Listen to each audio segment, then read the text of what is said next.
and welcome to Conversations in Public Relations. I'm Mary Fletcher Jones. As public relations professionals, networking is virtually part of our job.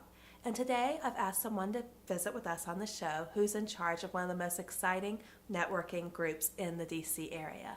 Sabrina Kidwai has been involved in public relations for 8 years and is currently the Media Relations Manager for the Association for Career and Technical Education. She is a member of the Public Relations Society of America and a co-chair for the PROnet committee, and she is in charge of coordinating and planning monthly networking events for PROnet. Sabrina, thanks so much for being with us today. Thank you very much for inviting me. Sabrina, tell me a little bit more about yourself. Well, I work for the Association for Career and Technical Education, and I handle all the media relations efforts and try to promote a positive image of career and technical education.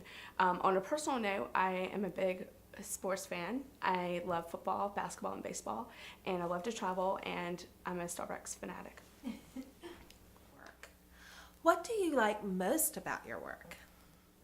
Well, one of the things I most like about my job is building relationships with reporters and with my members.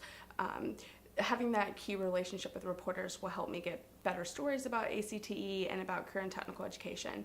And our members are very responsive. I have an ambassador's listserv where I send out an email to my members, and when I get a query from a reporter, and they are very responsive, and they say, oh, I have a great program, this is what it is, and they're pretty good about getting back to me in a timely manner. So building those relationships and getting to know what our programs are doing helps me advocate when I go to Capitol Hill or with the media, just kind of keep them informed of what career and technical education has become.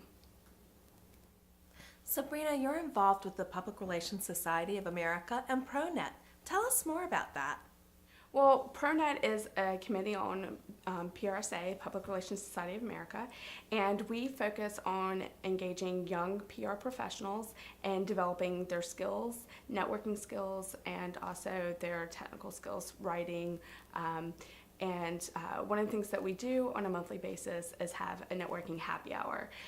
During this happy hour, we have about between 30 to 40 people of different areas, PR firms, private companies, nonprofits, government organizations come and just kind of talk to the young PR professionals. We've actually expanded it where there's a lot of different variations of PR professionals at every different level, and we find it as a great networking tool. At the last happy hour, I met with one of our members, and he actually works with the Biotechnology Institute, and I thought that would be a great fit for career and technical education, so we're actually going to be having lunch next Friday with him and one of my other coworkers, and we're going to talk about how we can partner. So it's a great opportunity for you to network and partner with other organizations that show up to these happy hours. So if someone wanted to learn more about PROnet, what would be the best way to do that? Well, the best way to find out more about PROnet is to go to Public Relations Society of America's website or to contact me directly, Sabrina Kidwai. And just for an example of what we're doing for these happy hours, next month in April, we're actually going to be having reporters show up so you can network with PR professionals. It's more about building that relationship that's key to trying to get your story into the press. It was so great having you on the show today. I really had a fun time. Thank you very much for inviting me.